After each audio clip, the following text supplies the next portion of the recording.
Hello friends, இன்னைக்கு key எப்படி செய்கிறதுன்னு பார்க்கலாம். அதுக்கு நான் பால்லேருந்து ஆடையெல்லாம் தனியாக எடுத்து ஃப்ரீசரில் ஸ்டோர் பண்ணியிருந்தேன். அதை எடுத்து டீஃப்ரீஸ் பண்ணதுக்கப்புறம் ஐஸ் வாட்டர் போட்டு மிக்ஸி ஜாரில் நல்லா கிரைண்ட் பண்ணி எடுத்துக்கலாம். இந்த அளவு நமக்கு பட்டர் பிரிஞ்சு வந்துடும். அந்த பால்லேருந்து நல்லா பிழிஞ்சு எடுத்துக்கோங்க. எடுத்து ஐஸ் வாட்டர் போட்டு நல்லா வாஷ் பண்ணிக்கோங்க.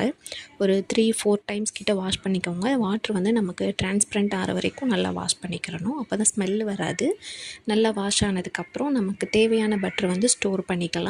நீங்கள் குக்கிங்க்கு யூஸ் பண்ணுவீங்க அப்படின்னா கொஞ்சம் ஸ்டோர் பண்ணிக்கோங்க. நான் கொஞ்சம் ஸ்டோர் பண்ணி எடுத்துக்கிட்டேன். நான் ஆல்ரெடி பட்டர் எடுத்து வச்சுருந்தேன். அந்த பட்டரோடு சேர்த்து மிச்ச பட்டர் எல்லாம் போட்டு நான் மெல்ட் பண்ணி எடுத்துக்கிறேன். சிம்மிலே வச்சு நல்லா மெல்ட் பண்ணி எடுத்துக்கோங்க.